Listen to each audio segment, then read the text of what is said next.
mo pàdé àánú. Ọjọ́ tí mò ń wá ikú,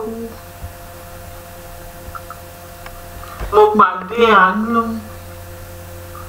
Ọjọ́ tí mo pàdé àánú, mo pàdé ọlá. Ọjọ́ tí mo pàdé ọlá, mo pàdé ààbò. Ọjọ́ tí mo pàdé ààbò, mo pàdé ìdùnnú. Ọjọ́ tí mo rí ìdùnnú, mo rí ayọ̀ mú délé. Nínú ayọ̀ tí mo ti mú délé, orin títún jáde síta, orin títún jáde síta, orin títún jáde síta wípé aláàánú lọ́lọ́run mi o, aláàánú lọ́lọ́run mi o. Ó ti ṣe o, ẹ wá bá mi dúpẹ́. Ó ti ṣe, ẹ wá bá mi dúpẹ́. Just the way I like, just the way I like things to be, just the way I like, just the way I like things to be in my just life. the way I like, just the way I like things to be in my just life. the way I like. Fún àǹfààní ẹ̀yin tí ẹ ò mọ̀ mí tẹ́lẹ̀, orin yẹn originated from me. Orin tuntun ni èyí tí ẹ ò lè gbọ́ níta. Mi ò jáde lálẹ́ yìí láti wá polówó orin rárá. Ọ̀rọ̀ pọ̀ lórí orin yẹn èyí tí mo sì máa package ní ọ̀nà tó wù mí tó bá yá. Ṣùgbọ́n mo fi àṣálẹ́ yìí kí ẹ̀yin bàbá mi, ẹ̀yin ìyá mi, ẹ̀yin ẹ̀gbọ́n àti ẹ̀yin àbúrò. Kí n tó máa tẹ̀síwájú, ẹ jẹ́ kí a fi ògo fún Ọlọ́run torí ọdún tuntun ni a wà yìí. Kí a sì fi ìyìn fún ọba tó ní ọlá ńlá ní ipá àti agbára. Ojú wa àti ẹ̀mí wa tí ó rí ọdún tuntun yìí kọ́. Ọlọ́run ò ní ṣe ọdún yìí ní àrèmọ fún gbogbo wa o. Àmín. Mo máa ní another page fún àǹfààní ẹ̀yin tí ẹ̀ ń follow up page tí mo ní yìí. Gẹ́gẹ́ bí mo ṣe ń sọ bọ̀, mo máa ní another page. Ìkan máa dúró fún Yorùbá ní ìlú ibi tí mò ń gbé. Ìkejì sì máa dúró fún iṣẹ́ tí Olúwa ní kí n jáde síta wá ṣe. Èyí tí máa fi aṣọ ẹ̀sìn tèmi gbé jáde. Ṣùgbọ́n ní àṣálẹ́ yìí, mo ṣèbà Ọlọ́run, mo ṣèbà ènìyàn àbìdí jọ̀njọ̀n àbí àbìdí yànyàn dẹ̀ ni. Ó máa ń dùn mí púpọ̀ pé Yorùbá mi ò sound. Well,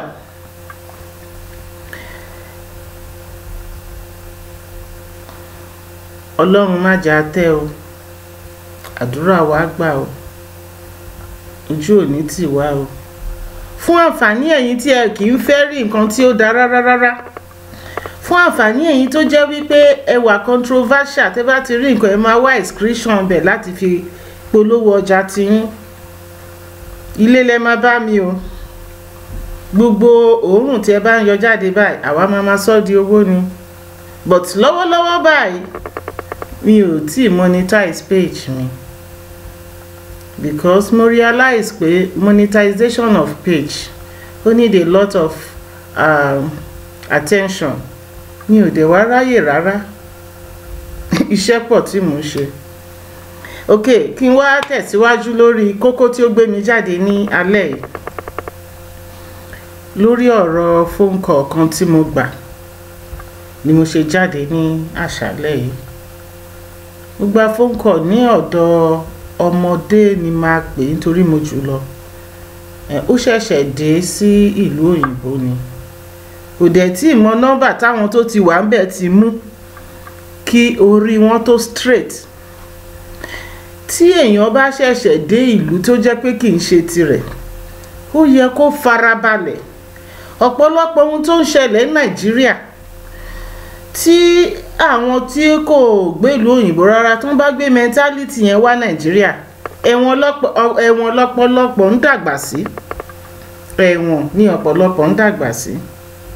Èmi ìkẹ̀dẹ̀rí láì jẹ́ wípé wọ́n sàsí rárá, akàntilẹ̀ já wèrè ṣá. Nítorí wípé kí ni Nigeria mentality tó bá sin èèyàn dé ìlú Europe, á gba Ọlọ́run lọ́gàá.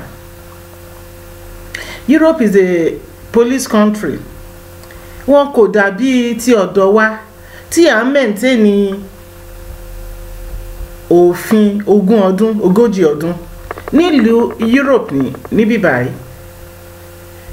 wọ́n pààrọ̀ òfin wọn bí ẹni pààrọ̀ pátá ni. Oṣooṣù, ọ̀sẹ̀ọ̀sẹ̀, ìṣẹ́jú wọ́n ti pààrọ̀ òfin. Kí n má sọ̀rọ̀ jìnnà torí ṣókí ni mo máa ń like láti gbé ọ̀rọ̀ mi síta. Ọ̀rọ̀ nípa ẹni tí ò níṣẹ́ lọ́wọ́ tó rẹ́ǹtì ilé òun ni mo fẹ́ gbé jáde ní àṣálẹ́ yìí.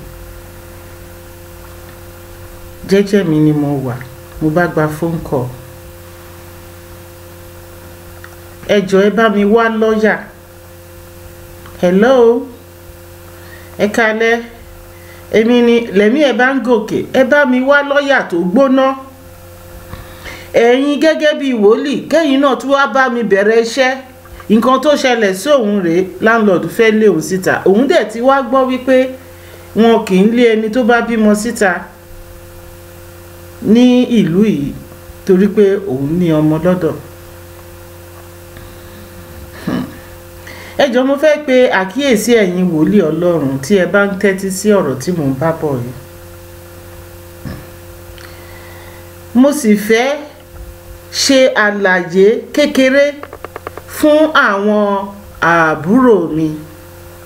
Torí mo mọ̀ pé ẹ̀yin ẹ̀gbọ́n mi ẹ̀gbọ́n jù mí lọ, ẹ̀yin òbí wa ẹ̀gbọ́n jù wá lọ. Ṣùgbọ́n fún àwọn àbúrò mi, mo fẹ́ ṣe àlàyé kékeré fún wọn láti fi mọ ìyàtọ̀ tó wà láàrin iṣẹ́ lọ́yà àti iṣẹ́ wòlíì. The differences between spiritual work and legal work. Ìyàtọ̀ tó wà láàrin iṣẹ́ tí àwọn lọ́yà lè ṣe pẹ̀lú iṣẹ́ tí wòlíì lè ṣe.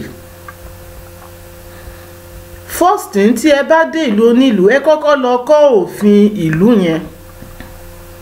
Àkọ́kọ́, fún àǹfààní ẹ̀yin tí ẹ ṣì ń plan láti jáde kúrò ní Nàìjíríà tí ẹ fẹ́ wá sí ìlú tí kì í ṣe tiyín. Ẹ lọ kọ́ òfin ìlú ibi tí kì í ṣe tiyín o. Point 1. Point 2. Ṣé rí tí ẹ bá ń fi agbára babaláwo àbí agbára oníṣègùn àbí agbára wòlíì sókè dilẹ̀ ní ìlú Áfíríkà, tẹ́ bá gbé dé ìlú Europe àbí ìlú onílùú, ẹ jẹgbá o. Ẹ jẹgbá. Nítorí wípé àwọn ṣe òfin tiwọn ní ọ̀nà tó jẹ́ wípé tó bá jẹ́ wòlíì, tó bá jẹ́ babaláwo, you don't have total freedom to operate, and there will be limitation to your access. There will be limitation to your profession because àwọn ti fi àwọn àyè kan sílẹ̀ èyí tó yẹ kí wòlíì handle. Wọ́n ti fi àyè yẹn sílẹ̀ fún àwọn ọlọ́pàá. Wọ́n ti fi àyè àwọn ìṣòro ènìyàn nílùú sílẹ̀ èyí tó yẹ kí ẹ máa lọ bá àwọn wòlíì àbí lọ́yà fún. Àwọn ti fi àwọn àyè yẹn sílẹ̀ fún àwọn social worker. Ṣé wá rí ohun tí mo tún fẹ́ kí ẹ dìmú ni wípé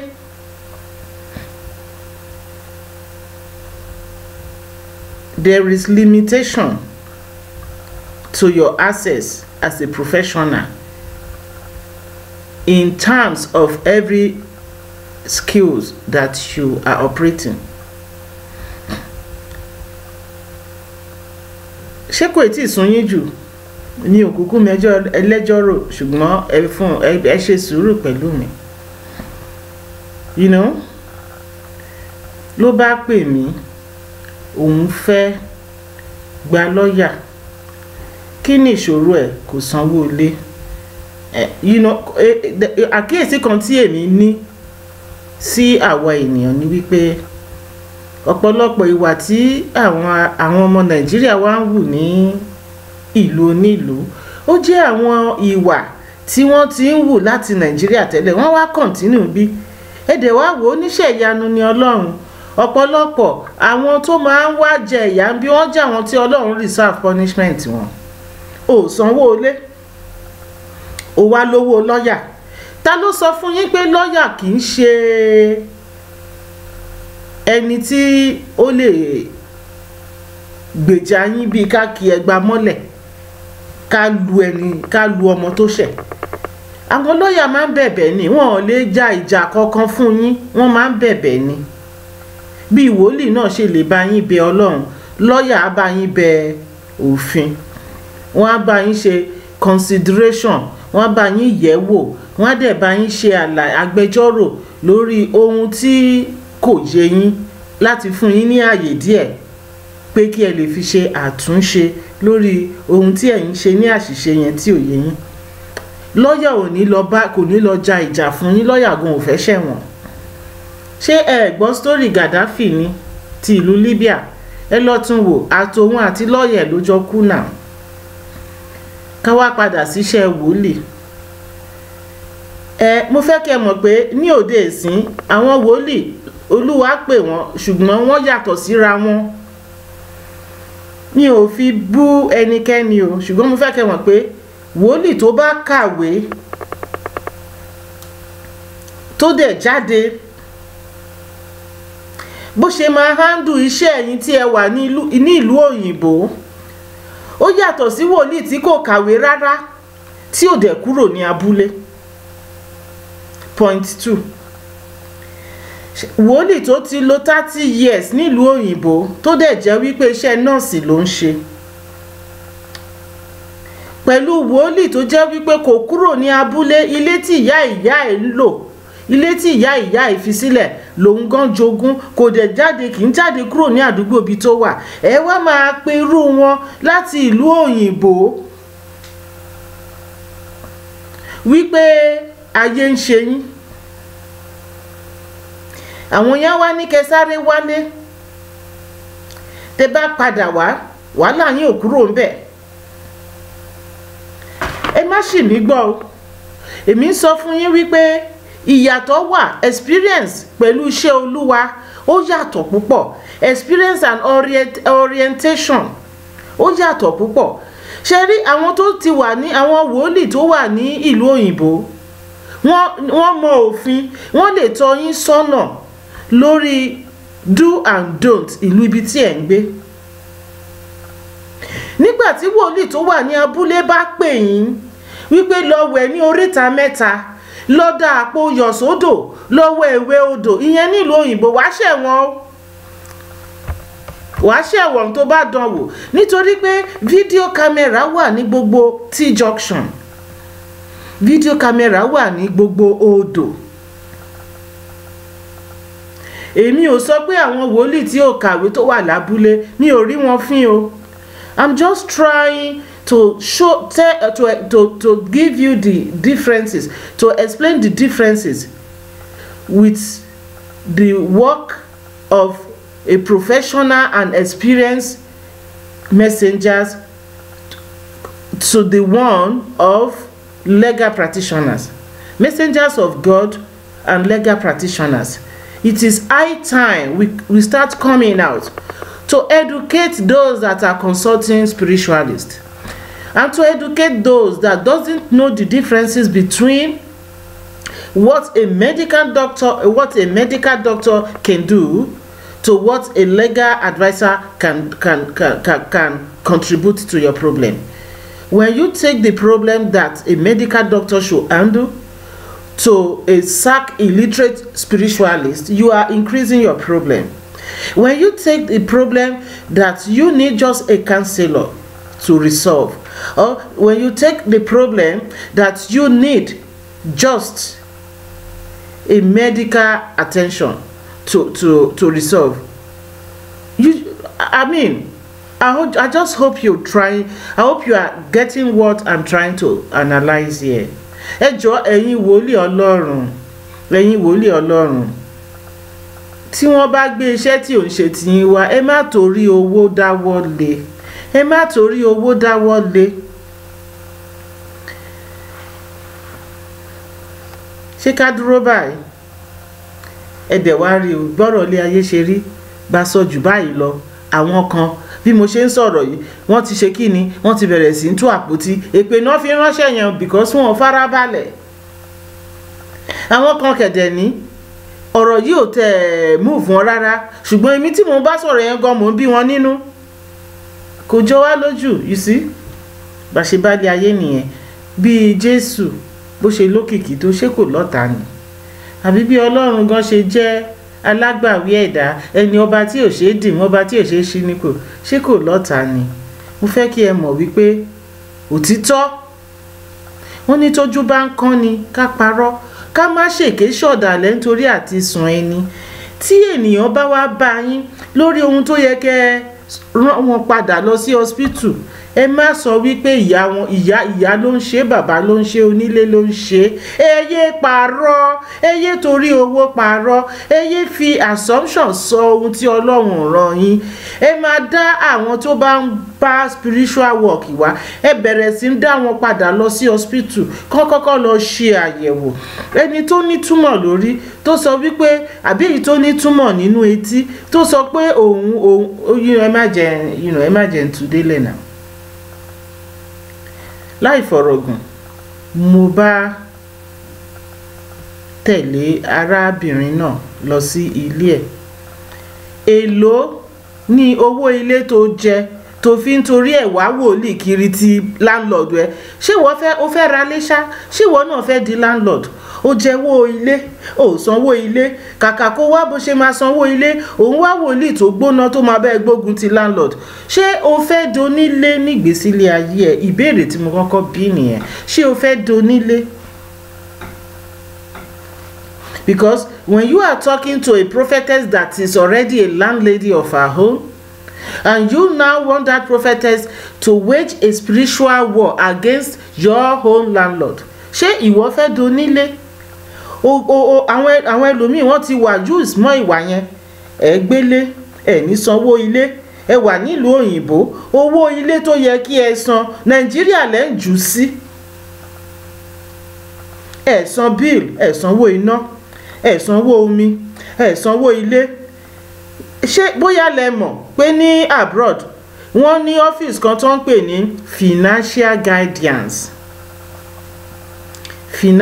guidance. Iṣẹ́ tí wọ́n ṣe lọ́fíìsì ẹni pé wọ́n wo movement expenses yín, but ẹ̀yin ò lè mọ̀ láíláí. Ó sọ pé ò lówó lọ́wọ́, ó sọ pé ò níṣẹ́ lọ́wọ́, ṣùgbọ́n wọ́n fi ẹ́ jọba níbi tí wọ́n ti ń transfer owó. Western Union, orúkọ ẹ̀rẹ́ gbàgàgbàgàgbàgà, láàrin oṣù kan ti fi 10,000 euro ránṣẹ́ sílé. Ìlú ibi tó ń gbé, ò sanwó ilé, ò sanwó iná, ò sanwó omi, ó wá ní owó tó máa fi bá landlord jà. Ó lè ní ẹ o. Tó bá wọn ẹ má pé fóònù mi mọ́, mo ṣe fídíò kó lè gbọ́ ni. Sórí òtítọ́ ọ̀rọ̀ korò. Mo dúpẹ́ lọ́wọ́ Ọlọ́run. Tó bá jẹ́ pé àkókò ìgbà tí mo wà nínú ìṣòro ni irú ẹ pè mí wípé o nídìí lọ́yà, bóyá mi ò bá ti fall victim. You see, èmi ò fi yan àwọn tí ò sí nípò tí mo wà lẹ́nìí o, ṣùgbọ́n mo kàn fẹ́ fi ìṣẹ̀lẹ̀ tó ṣẹlẹ̀ yìí, mo fẹ́ fi pe àkíyèsí àwọn wòlíì sí àkíyèsí. Ọ̀pọ̀lọpọ̀ pásítọ̀ wòlíì tí ó di ẹni yẹ̀yẹ́ níta lẹ́ni, àwọn tó lọ ń bá wọn fún ìrànlọ́wọ́, àwọn gangan ló ń ba tiwọn jẹ́. Gbogbo ẹ̀yin pásítọ̀ wòlíì òjíṣẹ́ Olúwa, ẹ má jẹ́ kí àwọn tó ń pè yín fún ìrànlọ́wọ́, ẹ má jẹ́ kí wọ́n máa sọ yín lẹ́nu mọ́. Mo máa ń sọ kinní kan fún àbúrò mi kan wòlíì ni. Tó bá ti ní àǹtí mi wọ́n gbéṣẹ́ kan wá, òun ti dáwọ́ létí pé màá ní wá. Tí àwọn èèyàn bá gbé iṣẹ́ wá fún ẹ pé kó bá wọn gbàdúrà, lé lórí àbí kó bá wọn ṣe àjò lé lórí gẹ́gẹ́ bí ìwòlíì Ọlọ́run. Má sọ ara ẹ di superman fún wọn, má sọ ara ẹ di superman fún wọn, nítorí ńgbà tó bá dára fún ọ̀pọ̀lọpọ̀ wọn, wọn ò ní ya ọ̀dọ̀ ẹ mọ́. Ṣe òtítọ́, ṣe wọn bá tó lè ṣe. Listen to the problem they came for. Listen to what they contact you for and try to do analysis. Ìṣòro táwọn èèyàn gbé wá bá yín gẹ́gẹ́ bí òjíṣẹ́ Ọlọ́run, kí ni wọ́n need? Ṣé ẹni tí ò níṣẹ́ lọ́wọ́ tó bímọ 4 sínú yàrá kan tó wá sọ wípé kí wòlíì máa gbàdúrà k'Ọlọ́run pèsè, ṣé o níṣẹ́ lọ́wọ́ ó bímọ kínní, ó bímọ kejì, ó bímọ kẹta, ó ní k'Ọlọ́run pèsè? T'Ọlọ́run bá pèsè, your first salary cannot solve your problem. Why tó fi ń bímọ rẹpẹtẹ? Ẹ máa bá àwọn ènìyàn sọ òtítọ́ ọ̀rọ̀. Salary ò ju 80,000 naira lọ. Bó ṣe gba salary ó lọ ra ilẹ̀, ó gbójú iṣẹ́ tó ń ṣe tó fi gba 80,000 naira. Iṣẹ́ tó ń ṣe kì í ṣe iṣẹ́ tó jẹ́ wípé wọ́n fún ẹ ní permanent nídìí ẹ̀. Iṣẹ́ oṣù méjì péré ni. Ó gba owó iṣẹ́ oṣù méjì, ó ti lọ ra ilẹ̀. Ebi ń pa ìyàwó, ebi ń pa ọmọ, àwọn ọmọ ẹ̀gbọ́n ò lọ sílé ìwé déédéé. Why tó fi kówó lé ilẹ̀? Ilẹ̀ ọ̀hún gan oko ti bo ilẹ̀ mọ́lẹ̀. Oko ti bo ilẹ̀ mọ́lẹ̀. Ìwọ gan bóyá ló dá ojú ọ̀nà ilẹ̀ tó ra mọ̀. You see, people needed to be educated. People needed to be educated. Màá parí ọ̀rọ̀ yìí lórí ọ̀rọ̀ Ṣówọrẹ Ọmọyẹlé Ṣówọrẹ. You know, Ọmọyẹlé Ṣówọrẹ. Èmi ò ní pè ní bọ̀dá because ẹni tó bá ti jáde as public figure, a kì í fi bọ̀dá sí Jehovah tá bá fẹ́ pè, a dẹ̀ ní fi bọ̀dá sí president. Ẹ jẹ́ ká pe orúkọ yẹn, òkìkí ni orúkọ yẹn. So mo support ẹ, mi ò fi fídíò mi ṣe propaganda fún rárá. Mo support ẹ because ó hit àwọn point kan lórí education. Èyí tó jẹ́ wípé ó jẹ́ ohun tí a sì nídìí ní Nàìjíríà. Ó jẹ́ ohun tí a sì nídìí ní Nàìjíríà. Èyí tí a fi ń kọ́ church kiri, ẹ jẹ́ kí a kọ́ ilé iṣẹ́, ẹ jẹ́ kí a kọ́ ilé ìwé. Táwọn èèyàn bá ríṣẹ́ ṣe tí wọ́n rí lé gbé, kò sí ẹni tó máa sọ fún wọn pé kán dúpẹ́ lọ́wọ́ Ọlọ́run. You see, people still needed to be educated.